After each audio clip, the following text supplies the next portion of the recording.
What if one day you were told your life would never be your own again? Taken far from home, promised safety, and instead trapped in a world of fear and silence. This was the reality for hundreds of thousands of women under the Japanese Empire between 1932 and 1945. For decades, their voices were silenced.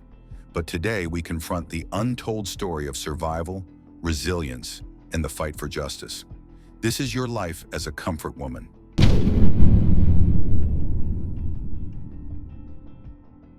She was 17 years old, working in a textile factory when a recruiter came through her village.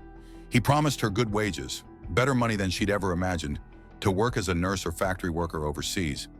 It was 1940 and Japan's war machine was expanding across Asia. Her family needed the income. She had little reason to distrust him. This was one woman's experience among hundreds of thousands. The recruitment of comfort women operated across a spectrum of coercion.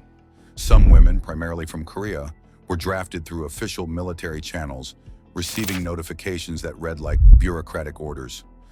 Others were deceived by recruiters working on commission, promised legitimate factory or nursing positions. Still others were simply taken, plucked from their lives with little warning or choice. The system was predatory by design. Recruiters targeted vulnerable populations, poor rural communities, occupied territories, and families desperate for income during wartime. In Korea, the occupied colony of Japan, recruitment became increasingly systematic and mandatory, with quota systems assigned to local authorities. Young women were told they'd be away from home for only a few months. Many never returned. The deception was meticulous. Women were told they'd live in comfortable dormitories, that their work was essential to the war effort, that they could send money home to their families. Official-looking documents created a veneer of legitimacy. Some were even told they'd be granted citizenship or social status through their service. When these women arrived at their destinations, military camps across Manchuria, China, Southeast Asia, and the Pacific, the reality shattered instantly. They found themselves in barracks, their documents confiscated, their freedom gone. The promises evaporated. What remained was systematic exploitation beyond their worst fears.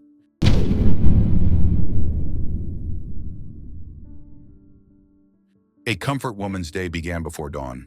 She would be woken by guards and forced to prepare herself for a stream of soldiers, sometimes 20, 30, sometimes more. There were no days off, no choice, no consent. The comfort stations were housed in buildings that ranged from ramshackle wooden structures to converted apartments. They were organized with military precision, numbered rooms, schedules, quotas. Women were often given Japanese names, their identities stripped away along with their autonomy. Some were given numbers instead. The conditions were nightmarish. Sanitation was virtually non-existent. Women contracted venereal diseases at epidemic rates, diseases for which the military had little sympathy and minimal treatment. Pregnancy was common and often resulted in forced abortions using primitive, traumatic methods. Many women became infertile from these procedures, a wound that would haunt them for the rest of their lives. The violence was constant. Gang rape was routine. Women who resisted were beaten. Those who became pregnant or too ill to work faced abandonment or execution. Some sources indicate that women who could no longer serve were simply disposed of, killed and buried in mass graves. One survivor, Park Ok-sun, later recalled, "I was a sex slave for the Japanese military. Every day I was raped multiple times. I could not resist, could not refuse. I had no power." Her words capture a reality that statistics cannot convey, the complete obliteration of human agency. Many women develop severe psychological trauma alongside their physical injuries. Depression, dissociation, and PTSD became their constant companions, though such terminology wouldn't formally describe their experience until decades later. They survived through strategies of mental escape, through whispered conversations with other women, through dreams of a future that seemed increasingly impossible. Food was scarce, intentionally rationed. Medical care was virtually absent. The military viewed these women not as human beings, but as supplies, replaceable resources for maintaining soldier morale.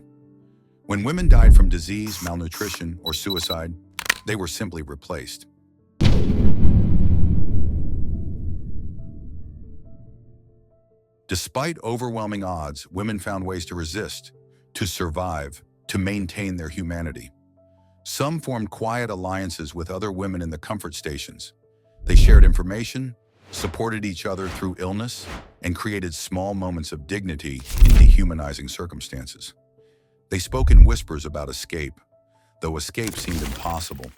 They were thousands of miles from home, without documents, without money, without support. A few did escape. Some fled during the chaos of battles or military retreats. Others were liberated by Allied forces or when the war ended. But escape brought no guarantee of safety. Many faced abandonment by their own families, who carried shame for what had happened to them, though the shame belonged entirely to their abusers. Some women found resistance through documentation. A few kept diaries, scratching down their experiences on whatever paper they could find. These diaries, discovered after the war, became crucial testimony to what had occurred. Proof that this wasn't an exaggeration or propaganda, but documented historical fact. Yuki Tanaka, a researcher of comfort women's experiences, documented stories of women who used subtle forms of resistance, feigning illness, hiding, forming relationships with sympathetic soldiers who might provide food or protection. These acts seem small, but in a system designed to obliterate agency, any act of resistance was an assertion that they were still human, still worthy of survival. When the war ended in 1945, survival itself became an act of extraordinary strength. Many women were malnourished, diseased, psychologically shattered. Some were abandoned by the military as Japan retreated. Others faced the impossible choice of whether to disclose what had happened to them. The trauma didn't end with the war. Many women faced stigma when they returned home, their experiences used against them socially, their marriageability questioned, their very presence a reminder of national humiliation. In a cruel irony, many survivors were ostracized by their own communities for something inflicted upon them against their will.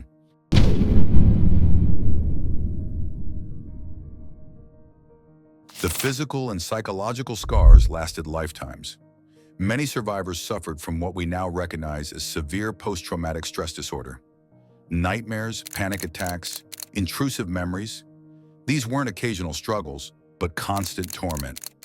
John Ruff O'Hearn, an Australian nurse held captive in Java, spent decades battling depression and struggling to rebuild her life after liberation. She eventually wrote a memoir, 50 Years of Silence, a title that encapsulates what so many survivors endured. Decades of silence, shame imposed by society, the burden of carrying this trauma alone. Physical health deteriorated across the lifespan for most survivors. Chronic infections from untreated venereal diseases persisted. Many survivors dealt with gynecological complications for decades. Some contracted HIV in the post-war period, a secondary tragedy compounding their original trauma. But perhaps the deepest wound was psychological and social. Many survivors were unable to form stable relationships. Trust had been shattered. Intimacy, which should have been a source of comfort, became a source of re-traumatization. Some never married. Some who did found it impossibly difficult to explain their past to their partners, carrying their secret like a stone. Economic hardship often accompanied their trauma. Many survivors received no compensation, no support, no acknowledgement from their governments or from Japan. They lived in poverty, working difficult jobs with bodies that had been broken by violence and disease. The intergenerational impact cannot be overlooked. Children and grandchildren of survivors often inherited emotional trauma they didn't fully understand. Depression, anxiety disorders, and complex PTSD patterns appeared in subsequent generations. Trauma encoded not in DNA, but in family systems, in the stories not told, in the absences where healing should have been. Yet many survivors demonstrated extraordinary resilience. They rebuilt lives, they raised families, they created meaning from devastation. And crucially, as they entered their elder years, many found the courage to speak, to break the silence that had protected their dignity, but had also protected their abusers from accountability.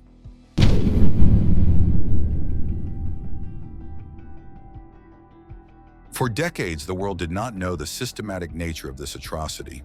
It wasn't until the late 1980s and early 1990s that comfort women began to publicly share their experiences, breaking through layers of shame and silence. In 1990, John Ruff O'Hearn published her memoir. In 1991, Kim Hak-sun became the first Korean comfort woman to publicly testify about her experience, her courage opening a floodgate. Other survivors followed, their testimonies corroborating each other's accounts and providing irrefutable evidence of a systematic military program. The international community slowly began to respond. In 1993, the United Nations published a report documenting the comfort women's system as a war crime. In 1996, the UN Commission on Human Rights issued a report calling comfort women's experiences systematic rape and a crime against humanity. Yet Japan's official response remained complicated. While some Japanese officials and intellectuals acknowledged the atrocities, others denied, minimized, or attempted to rewrite history. Attempts to remove descriptions of comfort women from textbooks sparked international outcry. Government positions on compensation remained inconsistent and inadequate. The 1995 Asian Women's Fund represented one attempt at addressing this history, offering limited compensation and apologies, though notably not official government apologies in many cases, and not the unrestricted acknowledgement many survivors demanded. Survivors pursued multiple paths to justice. Some filed lawsuits against the Japanese government. While many were unsuccessful in courts bound by legal technicalities like statutes of limitations, they succeeded in their larger purpose, creating public records, forcing official attention, and centering survivor voices in historical narratives. Memorials began to emerge. The House of Sharing in South Korea became a haven for survivors. Museums and monuments were established to ensure this history would not be forgotten. The Comfort Women statue, depicting a young woman, has become an international symbol of remembrance, appearing in cities worldwide. In 2018, the South Korean Supreme Court ruled that the Japanese government must compensate comfort women. Yet Japan's government has resisted full compliance, illustrating how justice remains incomplete. The recognition that has occurred represents a crucial shift. These women are no longer silenced, their experiences no longer denied, their humanity no longer erased from the historical record.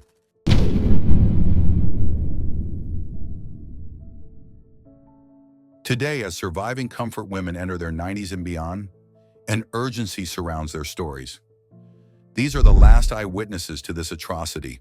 Their voices carry authenticity that no historical document alone can provide. Researchers, filmmakers, and historians race to record their testimonies before they are lost forever. The work of Remembrance has taken many forms. Educational curricula in schools now include information about comfort women. International conferences bring together scholars, survivors, and advocates. Annual ceremonies honor survivors and commemorate the victims who didn't survive. Organizations like the Korean Council for the Women Drafted for Military Sexual Slavery by Japan continue advocating for full recognition and compensation. They've collected testimonies from over 200 survivors. Their work ensures that the historical record remains intact and accessible, a bulwark against revisionism and denial. But remembrance must serve a purpose beyond mere historical notation. The Comfort Women system teaches us about the costs of militarism, about the particular vulnerability of women in conflict, about how institutions can systematize sexual violence on an unimaginable scale. It teaches us that such systems require dehumanization, treating human beings as resources, stripping away identity, reducing women to objects for consumption. Understanding this mechanism helps us recognize and resist similar patterns in contemporary conflicts. The Comfort Women's legacy also illustrates why survivor testimony matters. These women's voices, initially silenced, eventually became irrefutable historical evidence. Their insistence on being heard, on having their stories believed, on demanding acknowledgement, transformed historical understanding and demanded institutional accountability. Their resilience, rebuilding lives after devastation, finding courage to speak decades later, advocating tirelessly for recognition, offers a profound human lesson. It demonstrates that even in the darkest circumstances, humanity persists. Survivors transform their trauma into testimony, their silence into voice, their individual suffering into a collective historical witness. Some survivors have found partial healing through their advocacy work. Many describe a sense of purpose in ensuring younger generations understand what happened, in preventing such atrocities from recurring in different forms. Their stories demand more than our attention. They demand our commitment to remember, to educate, and to build a world where such violence cannot be systematized or forgotten. Share these stories, teach this history, honor their resilience. If you're moved to learn more, visit the resources in our description, like, subscribe, and help ensure these voices are never silenced again.